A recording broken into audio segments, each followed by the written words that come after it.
आग तो थी, किसी ने चिंगारी लगा दी, तो वो पूरा प्रकाश मैं कहूँगी हृदय प्रकाशित हुआ और मुझे उस प्रकाश में अपना वो मार्ग दिखा जहाँ से मैं अपने ध्येय को, जो मेरे जीवन का ध्येय है, उसे प्राप्त करना चाहती हूँ। हम पर कोई उंगली नहीं उठा सकता। ये पूरे जीवन काल का जितना भी हमने सेवा किया है कांग्रेस पार्टी के लिए, उनका नाम हमने ऊर्ध्वगामी ही वहाँ पर रखा है। अगर मेरी विचारधारा किसी और पक्ष के प्रति मेरी झुकी हुई है, मैं कहीं हृदय और कहीं शरीर, ये जो राम भगत होते हैं वो दोगले नहीं होते, मेरा हृदय उस तरफ है। जहाँ जहाँ भी हमें जिम्मेदारी दी गई, चाहे मेरे बाबूजी हैं, चाहे उसके पश्चात उनके नाम पर मुझे यहाँ मौका दिया गया, मुझे कोई ये कह दे कि हमने कांग्रेस पार्टी का नाम वहाँ से रोशन नहीं किया। सभी पार्टी ने मुझे एमएलए टिकट घर बैठ के बिना मांगे दिया था, किंतु मैं आपको बताऊंगी, राम प्रेमी सदैव कृतज्ञता में रहते हैं। श्री भारत भूषण आशु जी का इलेक्शन था, उस समय मेरे उस प्रकार का कोई भी यदि मैं निर्णय लेती तो शायद उनको नुकसान हो सकता था।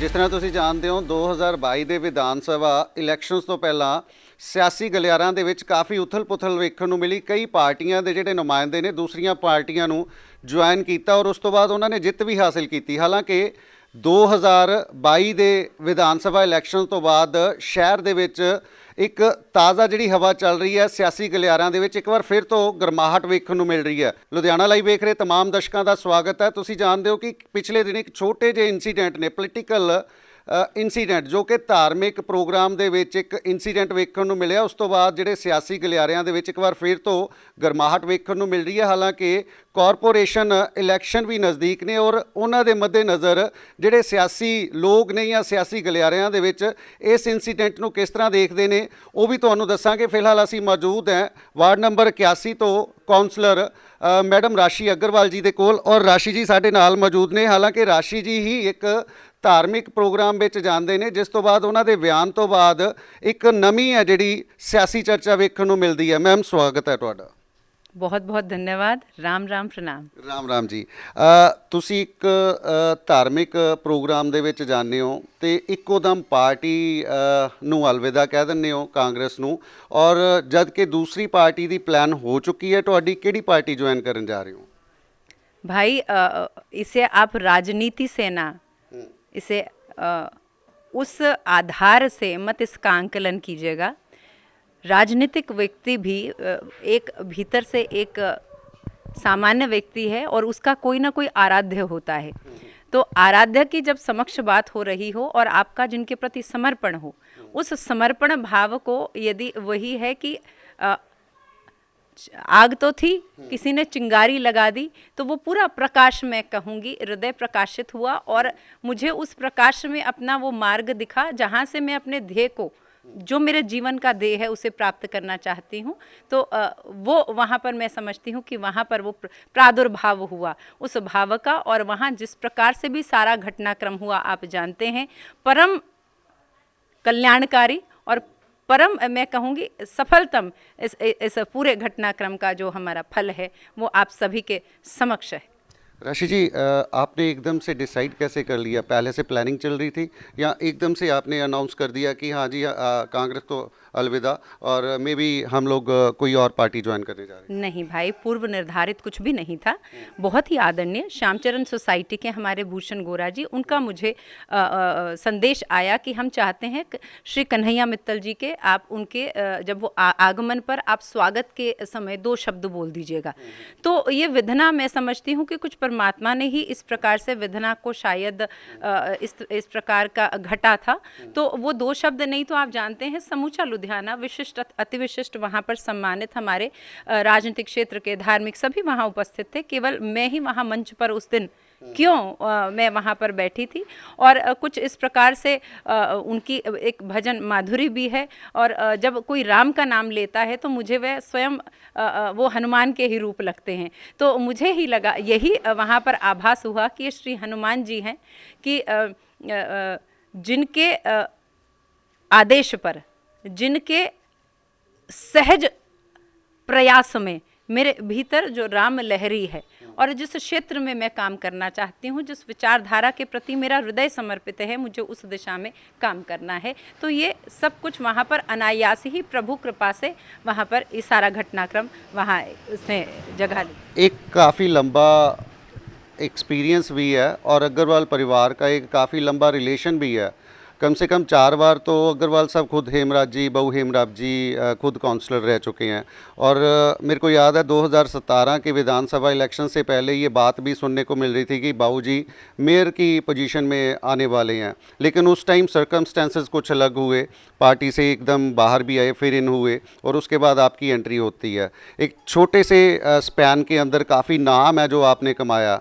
राशि अग्रवाल एक छोटा नाम नहीं रहा सियासी गलियारों में, और आगे का जो सफ़र है वो कैसे प्लान कर रहे हो आप? भाई कांग्रेस पार्टी में जितना भी काम किया है, मैं आज आपके मंच से मैं ये कहूँगी कि कोई भी व्यक्ति विशेष ये कह दे कि यदि कांग्रेस के हाथ के नीचे हमने सेवा की है तो हमने जो भी उनके अपेक्षित जो वो परिणाम चाहते थे हमने नहीं दिए। जहाँ जहाँ भी हमें जिम्मेदारी दी गई, चाहे मेरे बाबूजी हैं, चाहे उसके पश्चात उनके नाम पर मुझे यहाँ मौका दिया गया, मुझे कोई ये कह दे कि हमने कांग्रेस पार्टी का नाम वहाँ से रोशन नहीं किया। जितनी निष्ठा से, ईमानदारी से और जिस प्रकार से ज़मीनी स्तर पे मिट्टी में जाकर हमने इस मिट्टी में ये जो हमने खेती अपनी मेहनत से सिंचन करके जो समाज सेवा के प्रति हमने यहाँ पर प्रफुल्लित की उगाई है, वो कांग्रेस पार्टी जानती है। तो यहाँ पर मैं यही कहूँगी इसे राजनीति से न जोड़ा जाए। मेरा तो पहला टेन्योर है, मुझे बाबूजी के कार्यकाल को देखते हुए मुझे जैसे मेरे लिए एक अनएक्सपेक्टेड था। आप जानते हैं मैं एक साधारण पारंपरिक परिवार से मैं संबंधित हूं और मुझे एकदम ही बतलाया गया कि इस प्रकार से महिला टिकट है, महिला वार्ड हो गया था, तो मुझे केवल वो टिकट प्रदान किया गया ये सोचकर कि बाबूजी काम देखेंगे और ये घर पर रहेंगी। लेकिन धीरे धीरे जिस प्रकार से बाबूजी ने मेरे सिर पर हाथ रखा, दिशा निर्देश में परम मेरे आदरणीय श्री भारत भूषण आशु जी के द्वारा नित निरंतर बाबूजी को ये कहा गया कि इस बच्चे में बहुत मुझे संभावनाएं दिखती हैं बाबूजी, इसे घर पर मत बिठाना। तो जब उनके द्वारा मेरे बाबूजी को इस प्रकार से जब विनय की गई तो बाबूजी ने, मैं सत्य कहती हूँ, उसके पश्चात ही उन्होंने मुझे काम करने के लिए समाज में विभिन्न क्षेत्रों में उन्होंने मुझे आज्ञा दी और मैं इतने स्वतंत्र रूप से कार्य कर सकी। कार्य करते हुए मैं आपको सत्य कहती हूँ, एक बहुत भारतीयता के भाव से मेरा हृदय हमेशा अभिभूत रहता है। माँ भारती के एक सुपुत्री के रूप में मैं महिला उत्थान के क्षेत्र में, क्योंकि मुझे मौका मिला, मैं अपने आप को बहुत सौभाग्यशाली मानती हूँ। बहुत सी महिलाएं हैं जिनमें योग्यता है, लेकिन किंतु एक उचित आपको मौके के अभाव में जीवन में वे माँ भारती की सेवा नहीं कर पाती। सुयोग कहूँगी, प्रभु अनुकंपा से, परिवार के सहयोग से बाबूजी ने मुझे यहाँ मौका दिया। मैंने अपना 100% दिया है। आज कांग्रेस पार्टी को वो सारा हमने उनके निमित्त, आज तक हम कांग्रेस पार्टी से यहाँ पर उनके पार्षद के रूप में जीत के दिया है और काम करके दिया है। हम पर कोई उंगली नहीं उठा सकता। ये पूरे जीवन काल का जितना भी हमने सेवा किया है कांग्रेस पार्टी के लिए, उनका नाम हमने उर्दुगामी ही वहाँ पर रखा है। अब ये मेरा इलेक्शन है, काउंसलर का इलेक्शन है और स्वतंत्र हूँ मैं। अगर मेरी विचारधारा किसी और पक्ष के प्रति मेरी झुकी हुई है, मैं कहीं हृदय और कहीं शरीर, ये जो राम भगत होते हैं वो दोगले नहीं होते। मेरा हृदय उस तरफ है और मैं उस विचारधारा के प्रति, उन चरणों के प्रति, हमारे भारत के आदरणीय यशस्वी प्रधानमंत्री श्री नरेंद्र मोदी जी के चरणों के निमित्त जो वो कार्य कर रहे हैं, वहाँ वो छोटी सी गिलहरी का वो प्रयास जो कि लोटपोट मिट्टी में होकर उस राम सेतु बनाने में वो अपनी सेवा वहाँ समर्पित करती थी, वो प्रयास मैं यहाँ से, इस क्षेत्र विशेष से, स्थान से, जिस भी पद पर हूँ, मेरे पास लघु हो, मेरे पास विशालतम हो, सब स्वीकार्य है, उसके साथ मैं उस विचारधारा के लिए जो धर्म को लेकर कर्म की जो सर्वोच्च गति है, परिणाम, समाज को एक साथ लेकर, देश की प्रभुता, संपन्नता, धार्मिक सद्भावना को लेकर जो हमारे जितने भी लक्ष्य हैं, मैं उस नेतृत्व के लिए अपना उद्यम समर्पित करना चाहती हूँ। राशि जी, बात हुई है आपकी बीजेपी से कि आप या ऐसे ही आपने अनाउंस कर दिया? कुछ तो हुआ होगा ना आपका? ये मेरे बाबूजी इसके बारे में जानते हैं, ये मेरे हृदय की भावना थी, ये मेरा और केवल मेरा निर्णय है। और ज़रूर मेरे जो बड़े भाई हैं, बड़े भाई आदरणीय कुलदीप अग्रवाल जी, मैं आपको बतलाऊंगी, वे मोदी के भगत हैं। मेरा भाई संजीव मित्तल जो कि बरनाले से, वो आरएसएस शाखा के लिए काम करते हैं, बहुत ही आदरणीय हमारे यहाँ समाज में काम कर रहे हैं। मैं कुछ साधु संतों के, मैं उनके विशेष अनुग्रह में हूँ, जिन्होंने धीरे धीरे मुझे ये बतलाया कि नरेंद्र मोदी जय श्री राम का अर्थ ये नहीं है कि सिर्फ केवल मैं हिंदू का नेता हूँ। जय श्री राम का अर्थ ये है कि राम राज्य की स्थापना करनी है, राम राज्य में सभी सुख पाते हैं, महिला उत्थान होता है, आधी रात को भी महिला घूमती है तो वहाँ पर सुरक्षित है, यहाँ पर हर बालक को पोषण मिलेगा, उनको भोजन मिलेगा, हर धर्म के, हर जाति के, हर प्रकार के व्यक्ति को यहाँ पर हृदय से लगाया जाएगा। उन्हें इतना घर में भोजन होगा, उद्यमी होंगे, मेहनती होंगे, वो किसी से कुछ निशुल्क फ्री में कुछ लेने की इच्छा नहीं रखेंगे। ये उस जो हमारा त्रेता का जो राम राज्य था, उसकी परिकल्पना के साथ मोदी जी के नेतृत्व में हम इस प्रकार के भारत की हम एक इच्छा करते हैं। यहाँ हम सभी धर्मों को साथ लेकर, धार्मिक सद्भावना बनाकर, केवल हम हिंदू हैं, हम जय श्री राम कहने में सकुचाए ना, हम जातिवाद में ना हम आपस में बंट जाए। ये विचारधारा का ये प्रवाह मुझे अपने इन वरिष्ठों के द्वारा प्राप्त हुआ। और धीरे धीरे जब मैंने खुद थोड़ा गहन अध्ययन किया, मुझे पता लगा कि यह व्यक्ति विशेष वास्तव में, कुछ लोग जो जय श्री राम कह के एक झुंड में एक मेरे किसी प्यारे मेरे भारतीय मुसलमान को इसलिए मार देते हैं कि वो मुसलमान है और तू जय श्री राम कह, इस प्रकार के लोगों का हमें सदा सर्वथा इनका हमें परित्याग करना पड़ेगा।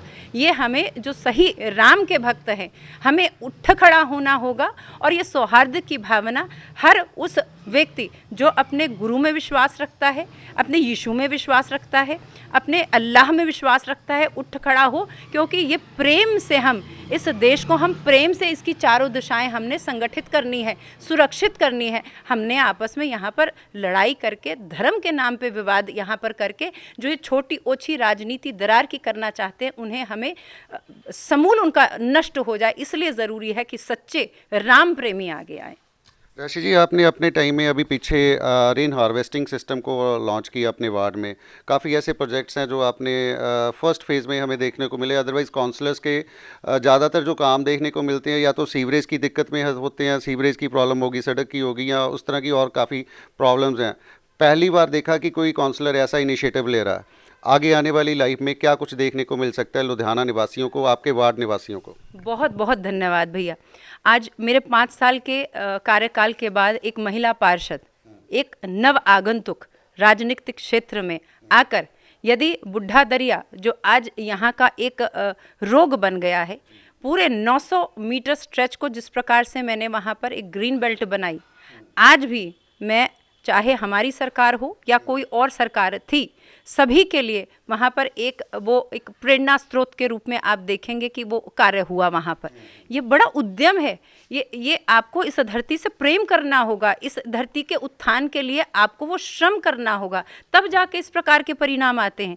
मैंने यहाँ से प्रयास किया है स्वच्छ भारत, क्योंकि मैं विश्वास रखती हूँ जो हमें गुरु ने मंत्र दिया है, पवन गुरु पानी पिता माता धरत महत।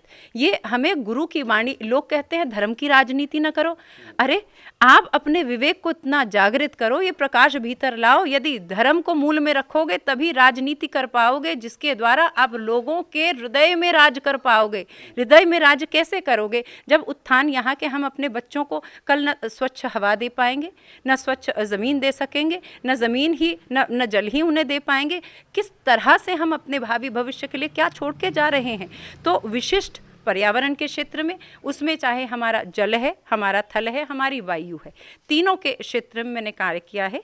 और जल संरक्षण के क्षेत्र में आप देखेंगे, मैंने रेन वाटर हार्वेस्टिंग, जिसे फिक्की फ्लो की जो महिलाएं हैं, उन्होंने विशिष्ट रूप से आके इसका सारा वहाँ पर इसकी जानकारी ली। समूचे लुधियाना के क्षेत्र पर मैं केवल वार्ड लेवल पर काम नहीं कर रही, पूरे लुधियाना के शहर से समूची महिलाएं मेरे संपर्क में हैं। इस ग्रेन बेल्ट की बात हो, चाहे यहाँ पर रोड जालियों की, मैंने अनंत यहाँ पर रोड जालियाँ बनाई हैं जिससे यहाँ पर वाटर लॉगिंग की परेशानी यहाँ पर सॉल्व हो।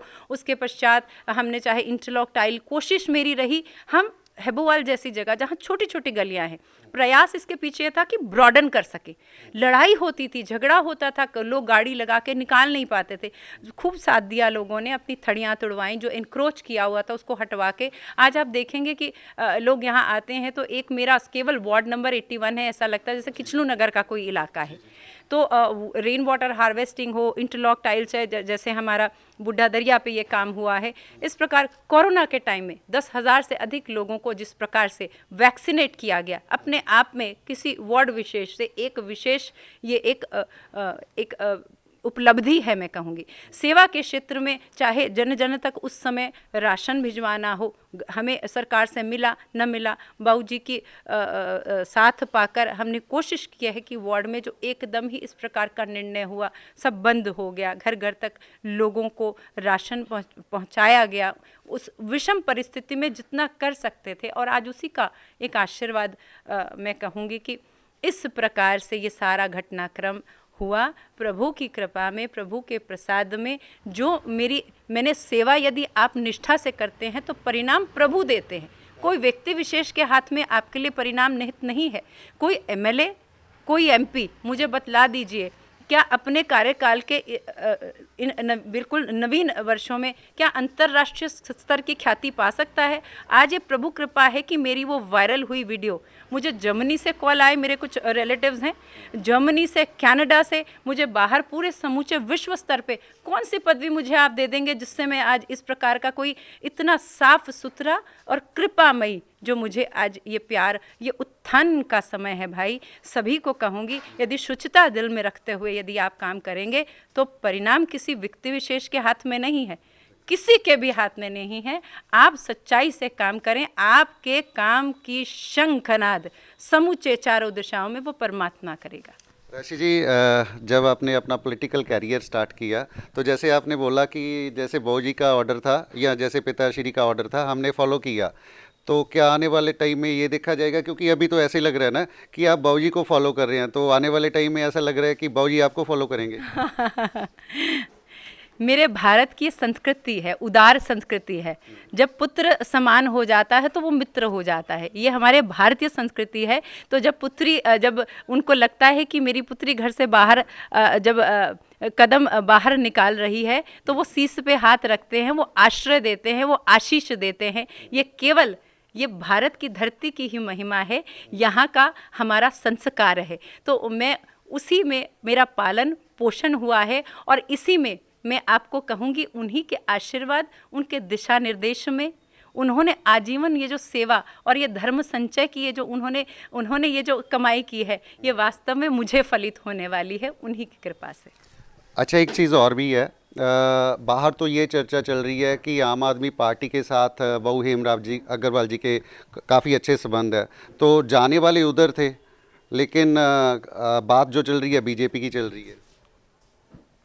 देखिए, कर्मा की रेखा न्यारी ने न्यारी रे, होनी होके रही कि विधना टारे ना ही टरे। तो यही कहूँगी, होई ही वही जो राम रचि राखा। इसी प्रकार से परमात्मा ने रचना रची थी और जो भी हुआ है आपके समक्ष है। पिछले विधानसभा इलेक्शन में ये भी सुनने को मिला था कि राशि अग्रवाल एमएलए का इलेक्शन लड़ रही हैं, ना केवल लड़ रही हैं बल्कि जीत भी जाएंगी। मैं सत्य कहूँ, सभी पार्टीज़ ने सहर्ष बहुत आदर के साथ सभी पार्टी के वरिष्ठों को जिन्होंने मुझे इस योग्य समझा, आप सभी के आशीर्वाद सदैव मेरे लिए हमेशा ऊर्जा और मेरे हृदय का बल, मनोबल बढ़ाने वाला होता है। सभी पार्टी ने मुझे एमएलए टिकट घर बैठ के बिना मांगे दिया था, किंतु मैं आपको बताऊंगी, राम प्रेमी सदैव कृतज्ञता में रहते हैं। श्री भारत भूषण आशु जी का इलेक्शन था, उस समय मेरे उस प्रकार का कोई भी यदि मैं निर्णय लेती तो शायद उनको नुकसान हो सकता था। तो केवल उनके लिए, उनके प्रति कृतज्ञता के भाव से और अपने नीति सिद्धांतों से हमने किसी भी प्रकार से हमने उसका निर्वहन करते हुए हमने उस समय किसी भी इस प्रकार के निर्णय को हमने नहीं स्वीकारा। मैं आज ये बतलाती हूँ, जो लोग आज सोशल मीडिया में जिनको लगता है कि किसी इसके भीतर कोई राजनीति है, भाई मेरी बहनों, बहुत ही आदर और नमस्कार प्रेम के साथ कहूँगी, जीवन में मुझे बहुत अच्छे इस प्रकार के अवसर आए हैं। मुझे श्री सुनील जाखड़ जी ने मुझे राज्य की प्रधानता रचनात्मक कांग्रेस वो लॉन्च करने वाले थे जब मेरे कार्यकाल का केवल 1 वर्ष हुआ था। बाबू जी को बुला के उन्होंने वो किसी प्रकार से वो पार्टी ही उसको नहीं ला पाई, किसी प्लेटफॉर्म नहीं दे पाई। उसके पश्चात बहुत ही आदरणीय श्री नवजोत सिंह सिद्धू जी ने मुझे राज्य के प्रवक्ता का मुझे वहाँ से ऑफर आई थी। आज अभी वर्तमान समय में भी मुझे राज्य के प्रवक्ता के रूप में मुझे कहा गया, आप इंटरेस्टेड हैं, संगठन में काम करना चाहेंगी।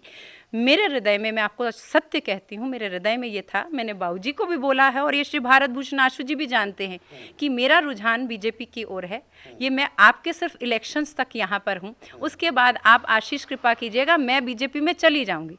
ये मैंने भारत भूषण आशु जी, मेयर अंकल मेरे बहुत ही आदरणीय, मैं सभी अपने कांग्रेसी भाई बहनों से कहना चाहती हूँ, मेरी आत्मा यदि कहीं और मेरा प्यार है, सिर्फ इसलिए आप आज मुझे अस्वीकार कर देंगे तो आप अपनी अंतरात्मा से पूछिएगा, क्या व्यक्ति को अपनी आत्मा के, क्या मैं दोगला बन के काम करती रही? काम तो भारत के उत्थान के लिए ही कर रहे हैं। बीजेपी, अकाली या फिर कोई और पार्टी क्या किसी और की है? हम सभी भारतीय हैं। आइए मिलके भारत के उत्थान के लिए काम करें। और आप ही में से उठी एक महिला जिसे आपने इतना प्यार किया, सिर्फ एक दूसरी पार्टी में चले जाने के कारण आपने मुझे सदैव इज्जत दिया है, मान दिया है, मेरे काम को प्रतिष्ठा दी है।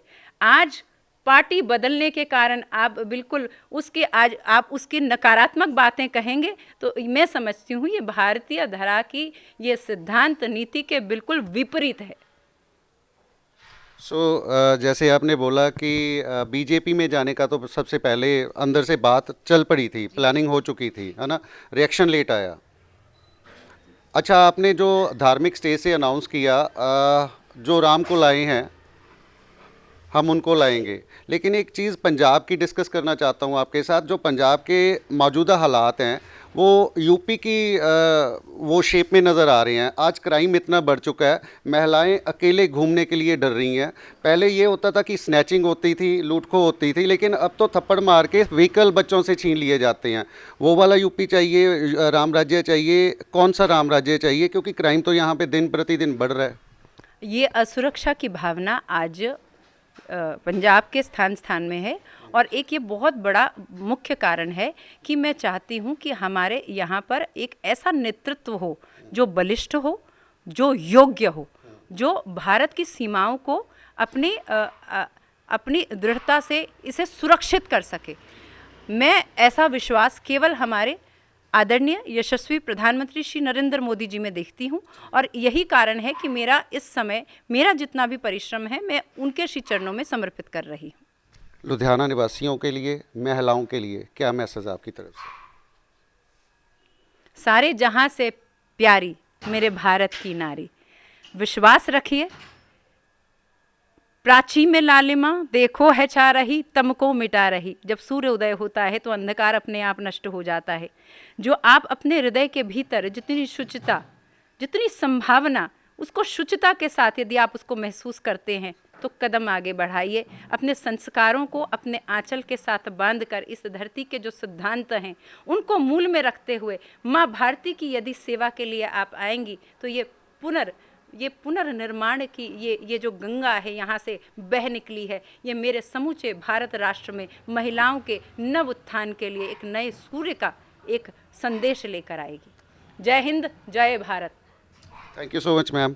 सो ਤੁਸੀਂ ਸੁਣਿਆ ਰਾਸ਼ੀ ਅਗਰਵਾਲ ਨੇ ਬੇਬਾਕ ਹੋ ਕੇ ਆਪਣੀਆਂ ਗੱਲਾਂ ਦੇ ਜਵਾਬ ਦਿੱਤੇ ਨੇ। ਹਾਲਾਂਕਿ ਜਿਹੜੀ ਉਹਨਾਂ ਦੀ ਬਾਤ ਤੋਂ ਗੱਲ ਝਲਕੀ ਹੈ ਕਿ ਇਸ ਦੀ ਜਿਹੜੀ ਫੇਰਿਸਤ ਹੈ, ਇਸ ਜਿਹੜੀ ਸਟੋਰੀ ਹੁਣ ਵੇਖਣ ਨੂੰ ਮਿਲੀ ਹੈ 2 ਦਿਨ ਪਹਿਲਾਂ, ਇਹਦੀ ਪਲੈਨਿੰਗ ਕਈ ਮਹੀਨੇ ਪਹਿਲਾਂ ਹੋ ਚੁੱਕੀ ਸੀ। ਜਦੋਂ ਕੈਪਟਨ ਅਮਰਿੰਦਰ ਸਿੰਘ ਤੇ ਸੁਨੀਲ ਜਾਖੜ ਨੇ ਬੀਜੇਪੀ ਜੁਆਇਨ ਕੀਤੀ ਸੀ ਤਾਂ ਉੱਪਰਲਾ ਜਿਹੜਾ ਤਬਕਾ ਸੀਗਾ ਲੀਡਰਸ ਦਾ, ਉਹਨਾਂ ਨੇ ਬੀਜੇਪੀ ਜੁਆਇਨ ਕੀਤੀ ਸੀ। ਹਾਲਾਂਕਿ ਬੀਜੇਪੀ ਬੈਕਡੋਰ ਤੋਂ ਜੁਆਇਨ ਕੀਤੀ ਗਈ ਸੀ ਉਹਨਾਂ ਦੇ ਵੱਲੋਂ, ਲੇਕਿਨ ਜਿਹੜੀ ਹੁਣ ਹਲਚਲ ਵੇਖਣ ਨੂੰ ਮਿਲ ਰਹੀ ਹੈ, ਸਿਆਸੀ ਗਲਿਆਰਿਆਂ ਦੇ ਵਿੱਚ ਇਹ ਕਾਰਪੋਰੇਸ਼ਨ ਇਲੈਕਸ਼ਨਸ ਤੋਂ ਪਹਿਲਾਂ ਵੇਖਣ ਨੂੰ ਮਿਲ ਰਹੀ ਹੈ ਔਰ ਇਸ ਦਾ ਆਉਣ ਵਾਲੇ ਟਾਈਮ ਦੇ ਵਿੱਚ ਕੀ ਨਤੀਜਾ ਨਿਕਲੇਗਾ ਇਹ ਤਾਂ ਆਉਣ ਵਾਲੇ ਸਮੇਂ ਵਿੱਚ ਪਤਾ ਚੱਲੇਗਾ। ਹਾਲਾਂਕਿ ਰਾਸ਼ੀ ਅਗਰਵਾਲ ਕਾਂਗਰਸ ਨੂੰ ਅਲਵਿਦਾ ਕਹਿ ਕੇ ਬੀਜੇਪੀ ਜੁਆਇਨ ਕਰਨ ਦੇ ਲਈ ਅੱਗੇ ਮੂਵ ਕਰ ਚੁੱਕੇ ਨੇ ਔਰ ਫਿਰ ਮਿਲਦੇ ਹਾਂ ਤਾਜ਼ਾ ਤਸਵੀਰਾਂ ਦੇ ਨਾਲ। ਇਹ ਸੀ ਅੱਜ ਦੀ ਤਾਜ਼ਾ ਤਸਵੀਰ। ਫਿਲਹਾਲ ਮੈਨੂੰ ਦਿਓ ਇਜਾਜ਼ਤ। ਕੈਮਰਾਮੈਨ ਰਾਹੁਲ ਦੇ ਨਾਲ ਅਰੁਣ ਕੌਸ਼ਲ ਦੀ ਖਾਸ ਰਿਪੋਰਟ ਵੇਖਦੇ ਰਹੋ ਲੁਧਿਆਣਾ ਲਾਈਵ।